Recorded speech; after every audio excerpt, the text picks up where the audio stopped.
Kenapa saya punya pemikiran seperti itu? Gini persahabat, ini kan pohon hidup ya. Pohon hidup itu dia tidak statis, dia dinamis. Perkembangannya, keseimbangannya, pertumbuhannya, apapun semuanya itu sangat dinamis, tergantung kita yang memprogramnya.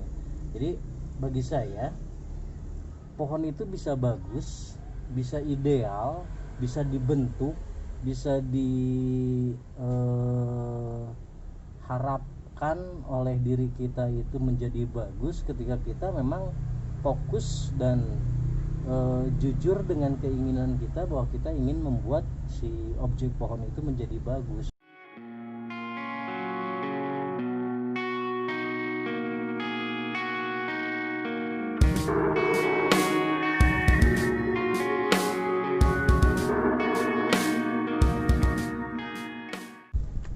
Assalamualaikum warahmatullahi wabarakatuh. Jumpa lagi dengan saya di Dosen Bonsai Channel yang selalu mengupas tuntas tentang seluk-beluk bonsai, channel yang belajar tentang bagaimana menangani bonsai, dan tentunya channel untuk saling berbagi dan saling menambah ilmu-ilmu pengalaman tentang perbonsaian. Para sahabat semuanya, semoga para sahabat selalu diberikan kesehatan, kita semua selalu diberikan kesehatan, dan terus berkreasi, berkesenian di bonsai-bonsai yang kita miliki, makin hari makin baik, makin hari makin subur. Para sahabat, kali ini saya ingin berbagi dengan para sahabat semuanya, sekaligus saya ingin memprogram pohon yang sedang saya ground ini di ground baru sekitar 3 bulan, tapi ya sudah kelihatan subur begini. Ini pohon bunut ya, pohon yang selalu saya miliki itu dari bahan-bahan yang ala kadarnya, tapi bagi saya itu sebuah kesengajaan yang bagi saya itu ingin mencoba untuk berkreasi dari objek pohon yang menurut orang itu kurang bagus, tapi itu menjadi tantangan besar bagi saya untuk terus berkreasi dan terus berpikir bagaimana membaguskan, bagaimana membuat atau membuat indah dari sebuah objek pohon. Pohon bunut ini dikasih sama teman saya, dan ini pohon yang digergaji lalu ditanam. Jadi ini stek batang yang memang sudah besar seperti ini ya. Dan alhamdulillah subur. Teman saya dikasihkan ke saya coba untuk ground, dan ternyata ini subur seperti ini para sahabat. Nah, pohonnya bisa para sahabat lihat, ini sangat ala kadarnya sekali ya. Ini titik garis putus dari batang ini sangat besar sekali. Nanti akan saya coba pahat untuk menghilangkan atau untuk mensamarkan garis putusnya para sahabat, dan nanti akan coba saya arahkan juga cabang-cabangnya, sebab dikhawatirkan ini akan terlalu besar dan sulit untuk diarahkan. Jadi itu saja para sahabat, mari kita eksekusi. Para sahabat, kalau menangani pohon jenis Ficus ini ya, itu jangan khawatir untuk tidak bagus ya. Yang penting kita sabar, telaten, dan terus mengontrol pohon kita itu. Insya Allah ke depan sebetulnya bisa terus dinamis dan bisa terus diprogram.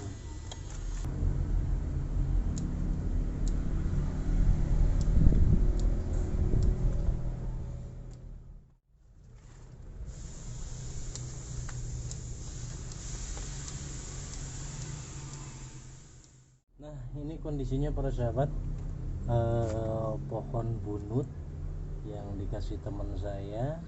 Jadi ini asalnya mungkin besar ya, besar lalu dia potong. Jadi ini titik apa, garis putusnya ini sangat sangat besar sekali. Lalu di sini ada tangan pertama, dan di belakang pun posisi ke bawah itu ini ada tangan juga bersahabat. Nah, pohon ini adalah pohon yang menurut saya memang ini kurang bagus ya, tapi bagi programmer, bagi trainer bonsai itu jangan menyerah hanya karena objek pohon itu dianggap kurang bagus.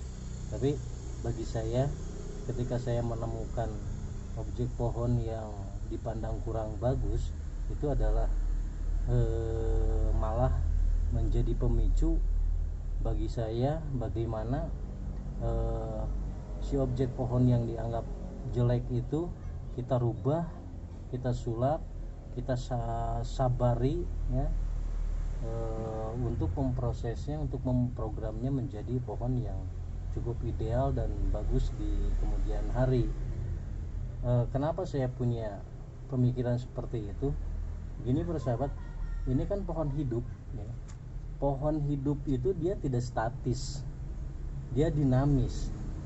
Perkembangannya, keseimbangannya, pertumbuhannya, apapun semuanya itu sangat dinamis, tergantung kita yang memprogramnya. Jadi bagi saya, pohon itu bisa bagus, bisa ideal, bisa dibentuk, bisa diharapkan oleh diri kita itu menjadi bagus ketika kita memang fokus dan jujur dengan keinginan kita bahwa kita ingin membuat si objek pohon itu menjadi bagus. Maka tentunya kita akan meluangkan waktu, akan sabar menunggunya, terus memprogramnya, terus mengontrolnya dan lain sebagainya. Itu semua kita curahkan demi satu tujuan bahwa pohon yang kita garap, pohon yang kita program, pohon yang kita proses untuk menjadi bagus itu tentu dengan pengorbanan kita, dengan waktu kita, dengan keinginan kita, dengan fokus kita, dengan semua yang ada di diri kita itu kita kerahkan untuk pohon tersebut gitu ya. Dan sekali lagi, ini pohon hidup.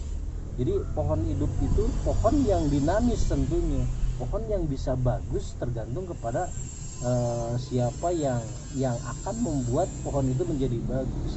Jadi itu para sahabat, ini akan saya coba samarkan, akan saya pahat ini, lalu di ujung ini juga garis putusnya akan coba saya gergaji nanti biar ini mengelupas ke kulitnya mati para sahabat. Tapi pikus biasanya akan menutup kembali ya. Seiring waktu dia akan menutup kembali. Malah biarkan ini menjadi salah satu objek seni alam yang dibuat oleh alam. Oke, para sahabat, kita eksekusi untuk memahat.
para sahabat mesti punya pisau ini dan betul-betul tajam.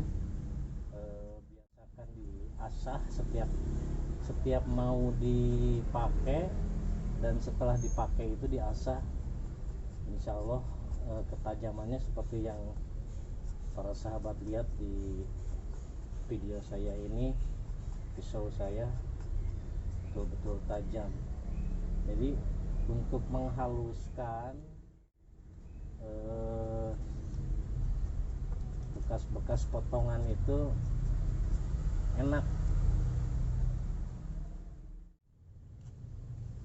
Kalau sudah begini, ini tinggal menunggu proses perjalanan kambiumnya para sahabat.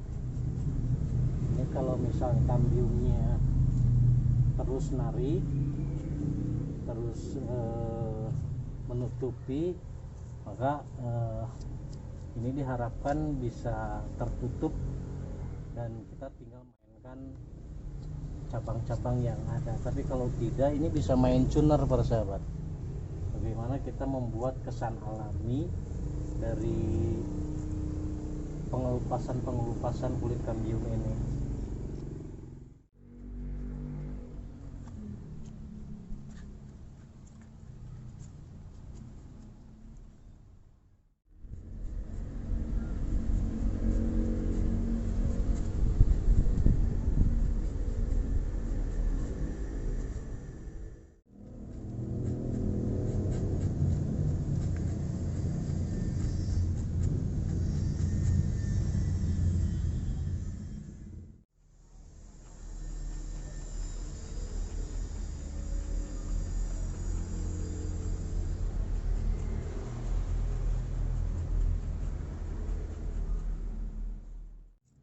Pemahatan dan perapihan garis putusnya sudah saya lakukan para sahabat. Tinggal bagaimana kita mencoba untuk mengarahkan cabang-cabang yang ada di sini, walaupun ini masih belum balance antara batang dengan cabang. Tapi kalau kita menunggu balance itu tentu pasti akan susah untuk ditepukan. Maka mulai dari sekarang saja ini nanti akan saya coba pengarahan kemana arah yang bagus untuk bahan bonsai yang sedang saya ground ini para sahabat.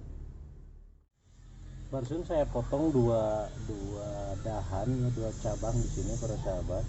Karena kalau ini tumbuh di sini dan tumbuh di sini, ini akan mengganggu dimensi nanti ke belakang para sahabat. Nanti yang di belakang pun akan saya pilih mana yang cocok untuk dipertahankan, mana yang harus dibuang.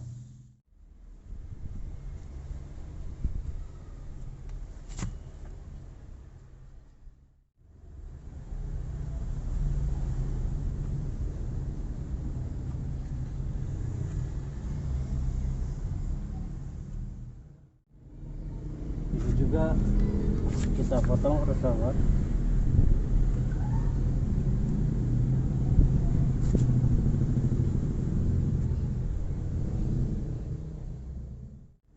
Cukup dua saja di sini,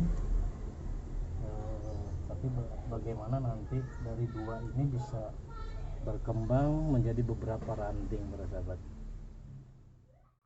Ini nanti untuk sayap di bagian kanan, ini sayap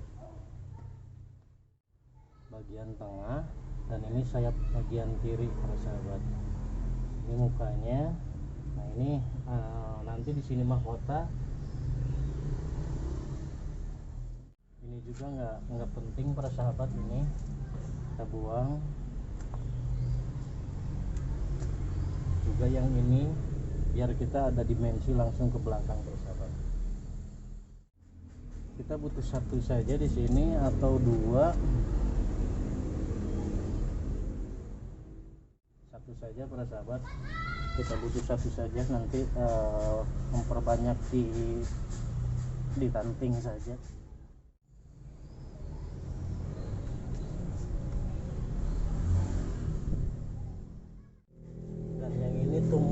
bawah para sahabat, ini juga nggak penting ini, tapi biarkan itu untuk memicu tumbuhnya akar bagian belakang ini, karena dia tumbuh pada batang dan titik tumbuhnya itu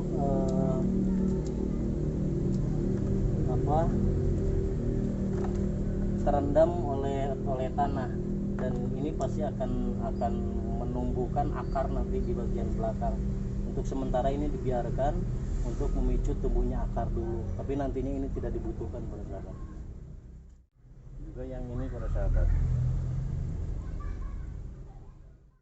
tapi ini untuk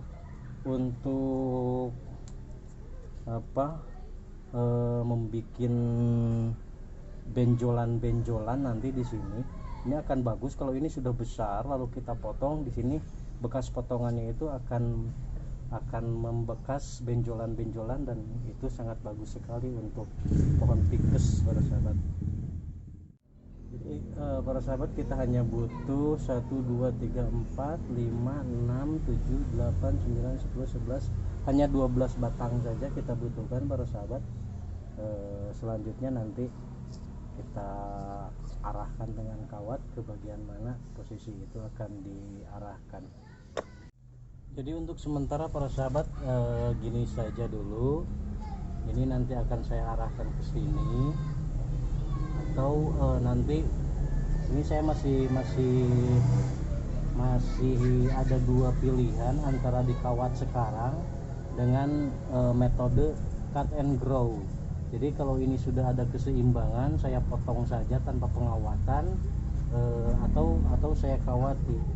Sebab kalau dikawat dari sekarang, saya takut ngerem ini, ya, takut ngerem pertumbuhannya, dan kalau ngerem ya nanti akan lama untuk pembesaran cabang ini.